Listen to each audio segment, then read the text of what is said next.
मेरा वैद गुरु गोविंदा। बोलिए श्री सतगुरुदेव भगवान की जय। सच्चे दरबार की जय। आशुपिता भगवान की जय। गुरु प्यारे साधकों, आज जो मैं आप सबके लिए अनुभव लेकर आई हूँ यह है जरनैल सिंह जी का, जो कि रहने वाले हैं पंजाब के। वह इस अनुभव के माध्यम से हम सबको यही बताएंगे कि कैसे एक गुरुदेव अपने शिष्यों के लिए क्या कुछ नहीं बन जाते हैं, कैसे वह अपने शिष्यों की मुसीबतों को हरते हैं। तो चलिए सुनते हैं आज का यह दिव्य अनुभव। इस अनुभव के माध्यम से जरनैल सिंह जी बताते हैं कि मेरे कुछ रिश्तेदार दिव्य ज्योति जागृति संस्थान से जुड़े हुए हैं। उन्होंने मुझे भी कई बार सत्संग सुनाया और ब्रह्म ज्ञान लेने के लिए प्रेरित किया, पर मैंने हर बार उनकी बात अनसुनी कर दी। कहते हैं ना कि जब तक सब हरा हरा हो हरि की याद नहीं आती। शायद मेरे साथ भी यही था। मैं अपनी ज़िंदगी में खुश व मस्त था। फिर अचानक मेरे दोनों बच्चों को ऐसी बीमारी हुई जिसे याद कर आज भी मेरी रूह कांप जाती है। मेरे बड़े बेटे की आंख से लगातार पानी बहने लगा और उसकी आंखें लाल भी रहती। डॉक्टर ने कहा कि बच्चे की आंखों के पास सुराग नहीं है, इसलिए पानी बहता रहता है, सो आंख में सिलाई मरवानी पड़ेगी। लेकिन सिलाई मरवाने पर भी कोई फ़ायदा नहीं हुआ। तब डॉक्टर कहने लगे कि उसकी आंखों में एलर्जी है, ठीक होने में समय लगेगा। मैंने अपने बेटे को कई डॉक्टरों को, वैद्य को, नीम हकीम को दिखाया। इन सब में काफ़ी पैसा और समय लगा। कमाई में से कुछ नहीं बच पाता था। भिखारियों सा जीवन हो गया था। बच्चे को तकलीफ़ में देखकर दुख होता था, वह अलग। यूं ही 3 साल बीत गए। फिर एक दिन पत्नी ने कहा कि हमने सब डॉक्टरों से इलाज करवा कर भी देख लिया, क्यों ना एक बार हम नूरमहल की डिस्पेंसरी में भी जाकर देख लें, हो सकता है वहाँ बात बन जाए। तब हम नूरमहल गए। वहाँ के डॉक्टरों ने हमारे बेटे की आंखों का बहुत अच्छी तरह चेकअप किया और फिर बोले घबराने की कोई बात नहीं है, हम एक ड्रॉप दे रहे हैं, साथ ही खाने की गोलियां भी। बच्चे की आंखों में ड्रॉप डालते समय और गोलियां देते समय श्री गुरु महाराज जी से प्रार्थना करना, देखना जल्दी ही आपका बच्चा बिल्कुल ठीक हो जाएगा। हमने वैसा ही किया। चमत्कार घटा। कुछ ही दिनों में बेटे की आंखों से पानी बहना बंद हो गया, आंखों की लाली भी चली गई। हम तो गुरु महाराज जी के लिए कृतज्ञता से भर गए। उन्होंने हमारे बेटे को नई जिंदगी दे दी थी। पर कुछ महीनों के बाद मेरे छोटे बेटे के सारे शरीर में फुंसियां हो गई। हथेलियां और तलवों को छोड़कर शरीर का ऐसा कोई हिस्सा नहीं था जहां फुंसी ना हो। उसका चलना उठना बैठना सब मुश्किल हो गया। वह हर वक्त रोता चिल्लाता रहता। डॉक्टरों ने फिर वही बात कही, आपके बेटे को एलर्जी हो गई है, ठीक होने में समय लगेगा।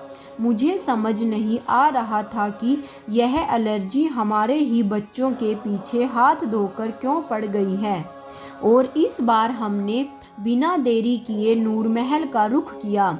इस बार हम अपने छोटे बेटे की तकलीफ़ को लेकर गए थे। उन्होंने बेटे को पिलाने के लिए गायत्री रसायन दिया और नीम के साबुन से नहलाने को कहा, पर साथ ही वही हिदायत देना न भूले, बच्चे को रसायन देते वक्त गुरु महाराज जी को याद जरूर करना। हम तो गुरु महाराज जी के नाम का असर पहले भी देख चुके थे, इसलिए हमने बड़े दिल से गुरु महाराज जी को याद करके बच्चे को दवाई देनी व नीम के साबुन से नहलाना शुरू कर दिया। कुछ ही दिनों में बेटा बिल्कुल ठीक हो गया।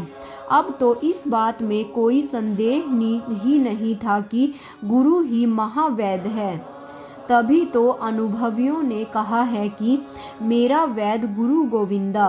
गुरु महाराज जी की इन कृपाओं की वजह से मेरा और मेरी पत्नी को गुरु महाराज जी के प्रति बहुत आस्था व श्रद्धा हो गई, लेकिन हमने अभी तक ज्ञान दीक्षा नहीं ली थी।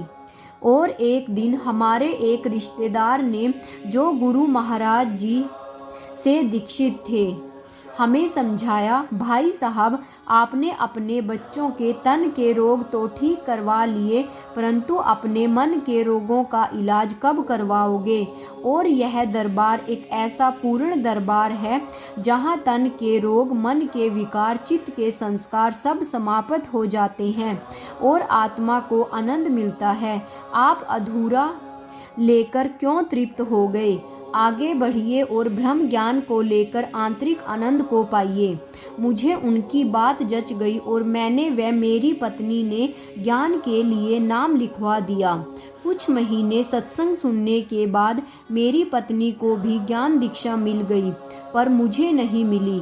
ब्रह्म ज्ञान लेकर वह घर लौटी तो उसकी खुशी का तो पड़ाव ही नहीं था। वह बच्चों की तरह उछल रही थी। उनका कहना था कि उसने ईश्वर का दर्शन किया है, उसकी असीम प्रकाश का अनुभव किया है। मैंने सोचा कि औरतें तो कुछ भी कह देती हैं, भावुक जल्दी हो उठती हैं, उन्हें आसानी से बुद्धू बनाया जा सकता है। जब मुझे ज्ञान मिलेगा तो तब ही देखूंगा कि क्या दिखता है। महीने बीतते गए पर मेरा नाम ज्ञान दीक्षा के लिए नहीं आया। जनवरी से अक्टूबर आ गया। मेरी पोस्टिंग चंडीगढ़ हो गई। मैं वहां जाकर मुझे ब्रह्म ज्ञान की प्राप्ति हुई। ज्ञान मिलने पर मेरी खुशी की कोई हद न रही। खुशी से मेरी आंखों से आंसू बह निकले। मन ने कहा, हे मालिक, तू मेरे हृदय में विराजमान थे, मेरे इतने करीब थे, फिर भी मैं आज तक तुझे अनजान रहा, तुझे देख न पाया, तुम्हारे मिलने के आनंद से महरूम रहा। अब तो बस जिंदगी ही बदल गई। जब कभी भी समय मिलता मैं साधना में बैठ जाता और आनंद का अनुभव करता। एक बार मैं छुट्टी लेकर घर आया हुआ था और उन दिनों जालंधर में श्रीमद् भागवत कथा चल रही थी। बस 2 दिन ही शेष बचे थे। मेरा भी मन हुआ कि मैं भी वहां जाकर कथा सुनूं, पर मेरे पास अपना कोई साधन नहीं था।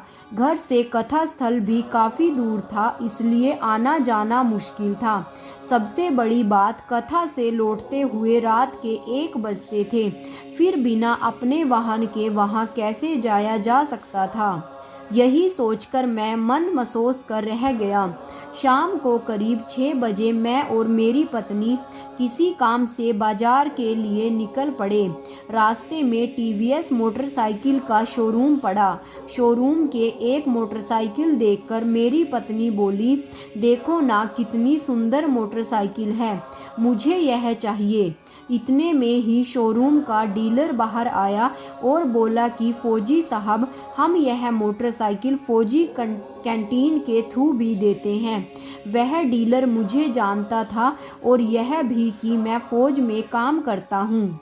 मैंने कहा, पर मेरे पास फ़ौज का अथॉरिटी लेटर भी नहीं है, वैसे भी अब तो शाम हो गई है। डीलर बोला, कोई बात नहीं, लेटर कहीं भागा थोड़ी जा रहा है, हम आपको अच्छी तरह जानते हैं। अगली बार जब भी आप छुट्टी पर घर आओ तो लेटर साइन करा के लेते आना। अभी आप हमसे मोटरसाइकिल कैंटीन रेट पर ही ले जाओ, और जहाँ तक शाम की बात है तो आपकी चिंता क्यों करते हो, हम और 1 घंटा शोरूम खोलकर रख लेंगे। आप घर जाइए, जाकर पैसे ले आओ। मुझे तो समझ नहीं आ रहा था कि यह डीलर इतना मोहताज क्यों हो रहा है। उधर मेरी पत्नी ने भी बच्चों की तरह जिद पकड़ ली कि मुझे तो मोटरसाइकिल चाहिए और आज ही चाहिए। सो मैं वापस घर गया, पैसे लिए और बड़े भाई के साथ वापस शोरूम आया। शोरूम में बहुत सी मोटरसाइकिलें थी, पर हैरानी की बात तो यह हुई, भाई साहब ने भी उसी मोटरसाइकिल को चुना जो मेरी पत्नी ने पसंद की थी। अब तक 7:30 बज चुके थे, पर शोरूम वालों ने कोई जल्दी नहीं मचाई। हमने बड़ी तसल्ली करके मोटरसाइकिल खरीदी और घर लौट कर आए। घर लौटकर मैंने गुरु महाराज जी का धन्यवाद किया और अपनी पत्नी से कहा, तुम नहीं जानती कि यह मोटरसाइकिल गुरु महाराज जी का प्रसाद है, वरना इतने कम समय में और इतने कम रुपयों में इतनी अच्छी मोटरसाइकिल कहाँ मिलने वाली थी। और जानती हो गुरु महाराज जी ने यह कृपा क्यों की? क्योंकि मैं गुरु महाराज जी के द्वारा करवाई गई भागवत कथा सुनना चाहता था। बहुत इच्छा थी कि मैं श्री कृष्ण संबंधित गुरु महाराज जी के विचारों को सुनूं। महाराज जी के कैसे विलक्षण तरीके से मेरी इच्छा को पूरा किया। सच में उनकी कृपा करने की हर अदा निराली है। चलो आप जल्दी तैयार हो जाओ, आज हम भी कथा सुनेंगे। गुरु प्यारे साधकों, देखा आपने कि कैसे गुरु महाराज जी अपने शिष्य की छोटी छोटी इच्छाओं को भी पूरा कर देते हैं। अगर एक शिष्य का पूर्ण समर्पण अपने गुरु के श्री चरणों में हो, बस मैं आपसे हर बार एक ही प्रार्थना करती हूँ कि गुरु महाराज जी के प्रति एक सच्ची निष्ठा, एक सच्चा विश्वास रखें। और शायद यह विश्वास साधना से ही बढ़ता है और शायद विश्वास अच्छे विचारों से ही बढ़ता है। योगानंद परमहंस जी भी कहते हैं, हमें अपने खाली समय को व्यर्थ नहीं जाने देना चाहिए।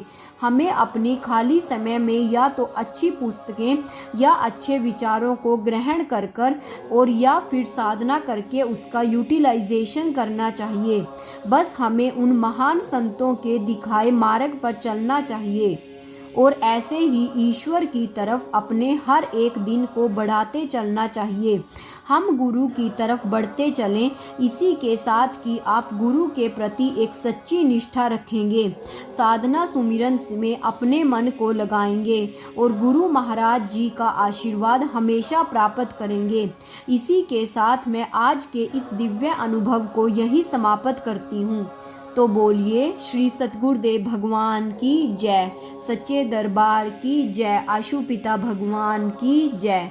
जय श्री राम।